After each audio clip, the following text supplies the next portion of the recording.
Welcome back to Movie Recaps. Today I will show you an action, crime, fantasy film from 2017, titled What Happened to Monday. Spoilers ahead. Watch out and take care. Human behavior has drastically impacted the environment, and with an ever-increasing population, there is a dramatic shortage of food. To combat the crisis, the European Federation has developed genetically modified crops that are more resilient and have a high yield. This scientific breakthrough had caused a different problem. There is a staggering spike in multiple births and genetic defects globally. The solution is feeding the problem furthermore. The political activist and conservation biologist Dr. Nicolette Kamen has asked the Federation to institute a one-child per family policy, called the Child Allocation Act. She was successful in her efforts to push the legislation, so the world is facing new restrictive measures. Illegally conceived siblings would have to be remanded in cryosleep. The children will be humanely stored in cryosleep until the global issues have been resolved. They will awake in a better world. A doctor approaches Terrence Setman, who is looking at his 7 granddaughters in the nursery. He tells the grandfather that if they were better equipped they could have saved his daughter. Terrence doesn't know who the father is because he hasn't spoken to his daughter in a long time. The doctor asks him how he will hide them. Terrence says that he'll manage and names the girls after the 7 days of the week. 30 years later, we see one of the siblings on the street. Sunday is leaving the sector where she works. On her way home, she witnesses officers taking a sibling from a distraught family, under the Child Allocation Act. Then, she goes to a market and buys rat meat with an identity bracelet. Sunday enters her building and has a chat with the security guard Eddie, who tells her something that he feels he's already said to her before. Sunday enters the apartment and later is seen serving dinner to the rest of her siblings. Thursday thinks the food is gross, while Wednesday seems to enjoy it. Tuesday says that it's beautiful. Saturday jokes with Wednesday that she'd eat anything. They all laugh at her jokes except Monday. She's worried about a presentation she needs to give the next day. Thursday says that if they do get the promotion it will all be because of Friday, who's their resident genius. Terrence can be seen in a flashback teaching them how they would operate in the world as one. He tells them that in time they will select a carrier that capitalizes on their collective strengths. Later, he's seen making a hidden room for the girls and then training them to hide their things and themselves if the time for that ever comes. Terrence hides the rest of the stuff and walks over to Sunday, who's the only one left outside. Friday joins him as he makes copies of the identity bracelet for all of them. One day, he sits the girls down to explain the rules by which they will operate in the world. Each girl will be allowed to leave the house on the day that is their name. Inside the house, they can be themselves, but outside they will take on the singular identity of Karen Setman.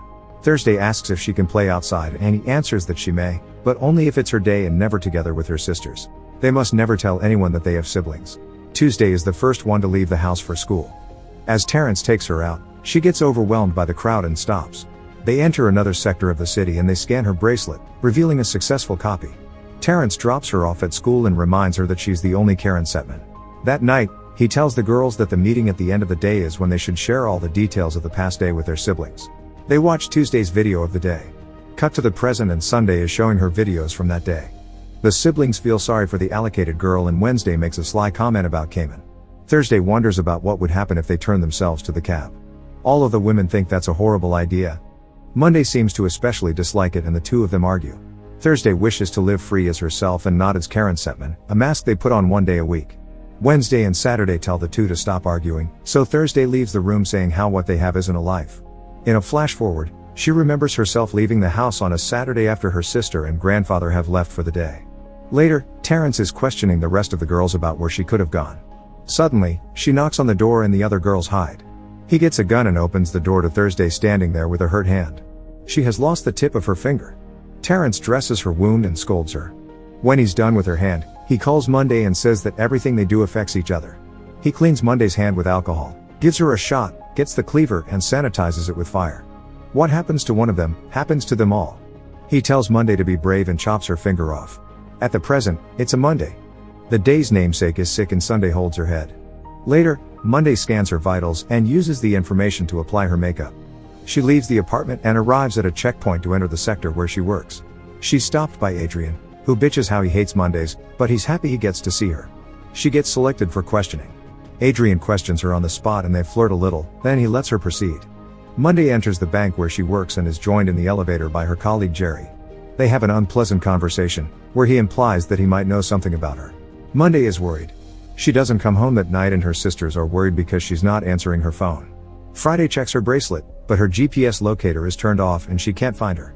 Tuesday is scared that she might be dead and the authorities find her before they do. She thinks their lives might be over too. Saturday seems chill about her being late, but Thursday comments that Monday has never been late for a meeting. The next day, Tuesday gets the scan. Saturday reads her results and helps her get ready. Thursday is angry that she'd eat a magic brownie. Tuesday says it's good for her nerves, especially since Monday is gone. Thursday tells her that she needs to act normal, but she isn't so sure she can do that. Tuesday steps off the elevator and Eddie tells her that he didn't see her come in the previous day. She gets to the checkpoint and passes through without a problem. When she gets to the office, Tuesday puts a communication device in her ear and talks to her sisters, telling them that they got the promotion. Her assistant walks in and Tuesday asks when she last synced her tablet because she forgot to log off. The assistant says that she left early to celebrate at her favorite bar. Tuesday goes to the bar and drinks with the bartender, asking her about the previous night. She says that she didn't stay long because her colleague annoyed her. Tuesday calls her sisters with what she found out and Saturday says that Jerry knows. Thursday thinks that she should question him because he might be the last person that saw Monday. Tuesday is stopped by agents from the Child Allocation Bureau and they tell her to get into a van. Once inside, the officer scans her bracelet and turns her GPS off. Friday tells the others she lost her. Tuesday is taken to the cab headquarters. Adrian sees her being walked inside for questioning. She's taken into a room where Cayman is waiting for her. Tuesday reluctantly shakes her hand and asks why she's there. The woman says that she's amazed she made it that far, considering they were 7 children. Tuesday continues her rouse, but the agent gives Cayman a file showing there are 5 more sisters. The woman asks if there is another way and the agent tells her that there isn't if she wants to keep it quiet, then takes out a knife. Tuesday tries to bargain with Cayman, but she tells her that was what the last one said. She doesn't come back that night either and the others are restless and worried about her. Wednesday thinks they should go out and help her. Suddenly, they see armed men on their security cameras and freak out. The men walk into the building and kill Eddie. They use Tuesday's eye to get inside the apartment, but they don't find anyone because the sisters are hiding in their spot. Thursday goes to get her father's gun, though she finds the safe empty. The men find the hiding spot and tell the siblings to step out. The main guy asks where the last one is. Suddenly, Thursday hits one of them over the head and uses his body as a shield. Wednesday attacks the agent closest to her and fights him while Thursday incapacitates another one. When she tries to shoot him, the gun fails and he fires at her, but Friday knocks him out with a bookshelf. He breaks out and takes down Friday. Wednesday gets trashed in her fight and when the main guy gets ready to kill her, Sunday throws boiling water on his face. Saturday attacks him with an iron and tries to strangle him with a cord, but he knocks her out. The main guy gets a knife and walks toward Wednesday when she manages to make him topple over. Thursday fights with the other one for his gun. Eventually, she manages to kill him. When the fight is over, the women see that Sunday's shot in the gut. She says that she doesn't know who she is, then she dies.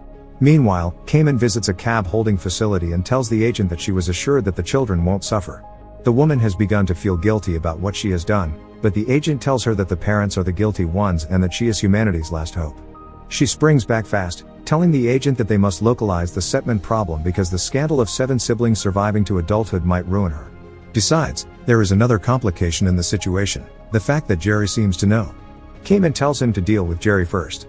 Back at the apartment, Friday finds Tuesday's eye in the main guy's pocket and they scan it to find out that it's hers.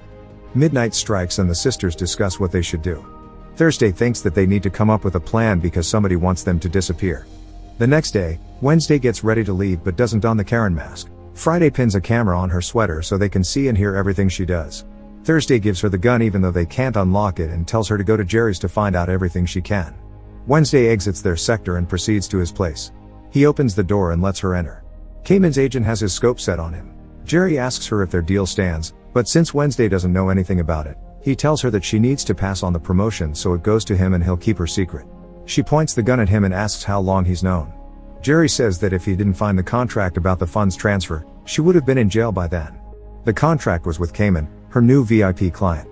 Wednesday asks to see the contract when Jerry gets killed. The shooting continues, but Wednesday manages to close the shutters. The rest of the agents go in after her and an entire team shows up.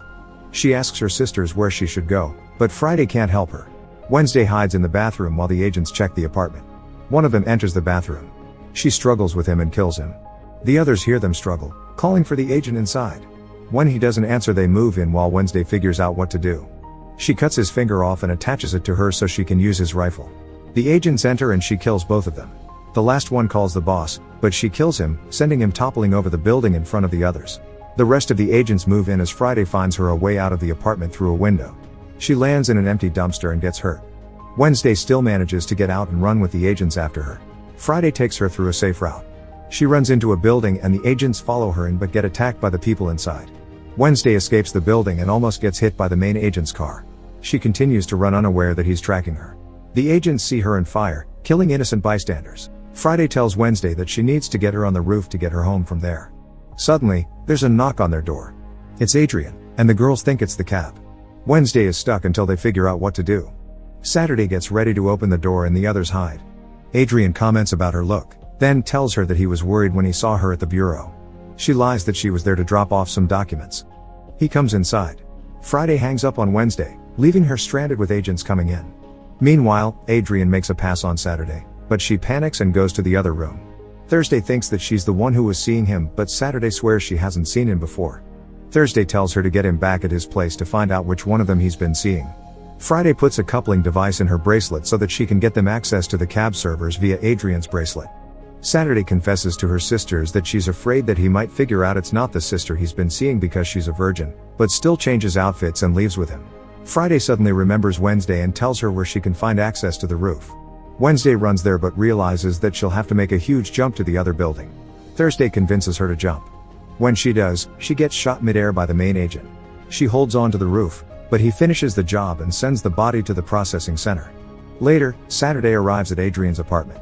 She takes a shot of vodka and he kisses her.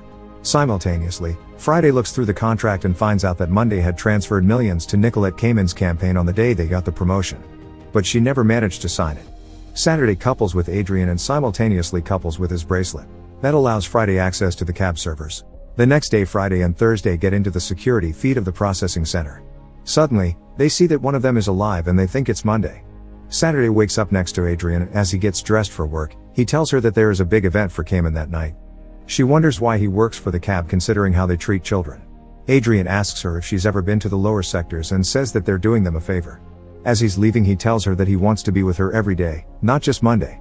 Adrian leaves and Saturday calls the others so they all exchange what they found out about Monday. Thursday thinks that Adrian is playing them but Saturday doesn't think so. Suddenly, agents appear in Adrian's apartment and in front of the Setman apartment too. They kill Saturday and gas the Setman apartment. Friday tries to download all of their data from their entire lives as proof that they existed, but Thursday makes her leave. The two escape through the fire escape and Thursday touches down first. Friday rolls the stairs back and returns to the apartment. The agents are coming up the stairs and she rigs the microwave to explode. Friday transfers all of the data to Thursday's bracelet and tells her to get Monday. She says that it's okay that she has to die because she wouldn't make it without them. The agents get ready to enter. She tells her big sis she loves her and the microwave explodes taking out the entire floor. Thursday lost all of her sisters, save one. Meanwhile, Adrian hears about the explosion over the radio and immediately goes there. He enters the building as they are taking out Friday's body. Adrian thinks it's his Karen and freaks out. He sees them take the body to the processing center and gets back in his car where Thursday is waiting for him. She says that he sold them out, but he has no idea what's going on. Thursday doesn't believe that he doesn't know who she is at first, but he figures it out and she confirms it for him. She tells him that the woman he slept with and the one he saw in a body bag aren't his Karen. Thursday tells him that Monday, or rather Karen, is alive and being held in the processing center. He says that he loves Karen and Thursday tells him that if he really does, he has to help her. She has a plan. Later, a Setman body is being taken to processing. Adrian is the one taking the body in. Simultaneously, the agents return to cab. Adrian is being led inside the facility where he transfers the body to the nurses. He sees them preparing a child for cryosleep. They get her inside the pod and give her a sedative. Thursday sees the procedure from the body bag. The nurse locks in the pod and begins the procedure, which doesn't freeze the child but burns it out of existence. The next pod appears and it's Thursday's turn. The nurse asks why the body isn't burned and the agents find their man incapacitated in the back of a van. Thursday pushes the nurse inside the pod and begins the procedure, while Adrian fights the men outside.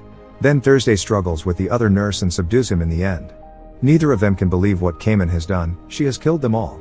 Thursday finds the room where they are keeping Monday and they go after her. Once they go inside, however, Thursday realizes that it's Tuesday and tells Adrian. They ask Tuesday what happened to Monday. Simultaneously, she walks into Cayman's office and she asks her if she was enjoying her stay. Monday says she was more than comfortable. Cayman says that with Karen's donation and her push for Parliament they might still save the Earth. Meanwhile, Thursday tells Tuesday to take the wig off because she has another plan. Monday is reluctant to sign the contract and Cayman tells her that she kept one of her siblings alive because someone willing to give up their flesh and blood can never be fully trusted. She signs and Cayman asks her how it feels to be the one and only Karen Setman. In the meantime, Thursday has already changed into Karen and is telling Tuesday to get into the main server before Cayman's speech. Adrian will take her there, while Thursday goes to the event for Cayman's campaign. Tuesday and Adrian get to the server, pretending that she has him hostage and make the guards open the door. He subdues them and they go inside with Tuesday getting into the main server immediately. The agents track them down there, so Adrian tries to fight them off. Thursday is in the washroom when Monday walks in and gets the gun out. At the same time, Tuesday accesses the live feed. The main agent realizes he needs to get to Cayman and leaves the others to deal with it. Thursday and Monday argue about the meaning of family and sacrifice. Monday tells her that she fell in love with Adrian and everything changed for her. Thursday makes a speech about how Karen Setman belongs to all of them, but Monday tells her that as the firstborn she was the real Karen and the rest were after birth. Thursday disarms her and they fight. In the meantime, Cayman begins her speech about overpopulation and shows the audience her statistics. While that's happening, Adrian blocks the agents from coming in and Thursday kicks the gun away as the two fight. Monday goes after it, but the fight continues in a stall. At one point it looks like both Thursday and Adrian are losing, as Tuesday finally uploads the processing video. Thursday and Monday are struggling for the gun and it fires. One of them is dead. Adrian fights off the last remaining agent and kills her. Cayman talks about the possibility of a better future. A Setman sister walks into the hall of the event and Tuesday plays the video. It shows up on the main screen in the event hall and everyone witnesses what child processing really means. Cayman says that they didn't suffer, then realizes that the Setman sibling isn't Monday. She asks her if she knows what she has done. Monday appears but the main agents kill her before she can shoot. Then Adrian kills him and runs to Monday who's still alive. She has a flashback of their grandfather crying the day he chopped their fingers off. He tells her that he just wants to protect them and apologizes to her. Thursday takes her hand and Monday begs her to promise her not to let them take her children. Adrian comes to her side and she dies. Later, the Child Allocation Act has been revoked. Children are being released from allocation camps and pregnant women come out of hiding. Cayman holds a press conference and asks who will make the difficult decisions that will ensure the survival of humanity. She only regrets that their children won't know the world they could have built together. Thursday, Tuesday, and Adrian are watching Monday's babies being taken to term in a medical facility. Tuesday says that she has chosen the name Terry and Thursday tell Adrian to call her Karen Setman. They have come to realize that Monday did it all for them so they can be safe.